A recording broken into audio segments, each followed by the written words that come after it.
Les lignes électriques et les câbles à foin sont la hantise des pilotes d'hélicoptères.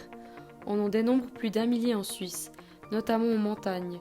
Ces obstacles ont été à l'origine de plusieurs accidents tragiques ces dernières années. Ils font partie des catégories d'objets qui doivent être signalés par leurs propriétaires dès que leur hauteur dépasse 60 mètres dans une zone construite et 25 mètres dans une zone non construite.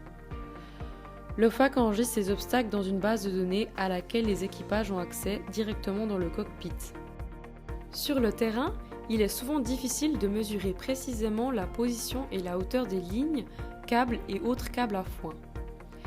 Réaliser le relevé d'obstacles dans des lieux difficiles d'accès prend énormément de temps.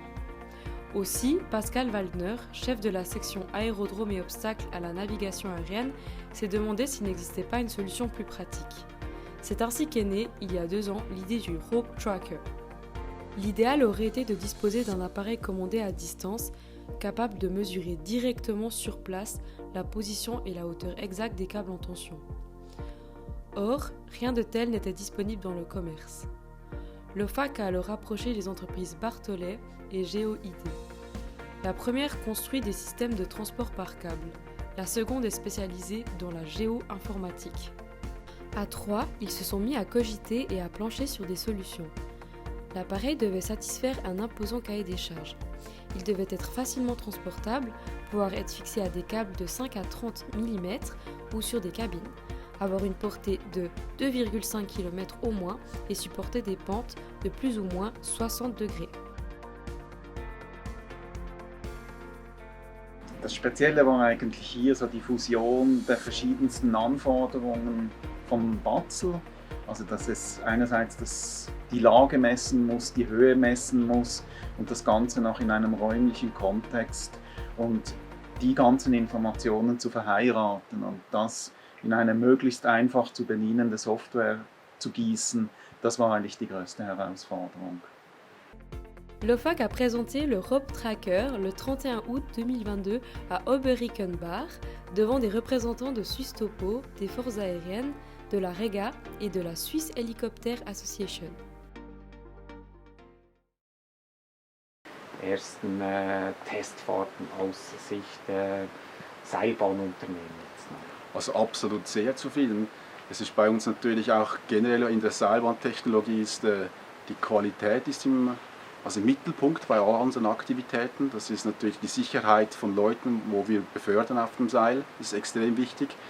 Und ich glaube, mit diesem Rope Tracker können wir einen Teil zur Sicherheit dazu beitragen, dass jetzt die Daten, die zur Verfügung stehen, natürlich auch sicherer sind und exakter sind. Und ich bin auch überrascht und das ist auch eine Genugtuung, dass die effektiv erwarteten Höhen nicht mit den gemessenen Höhen übereinstimmen und dementsprechend ist das für mich ein Zeichen, dass das Produkt wirklich benötigt worden ist und zum Glück jetzt auch da ist.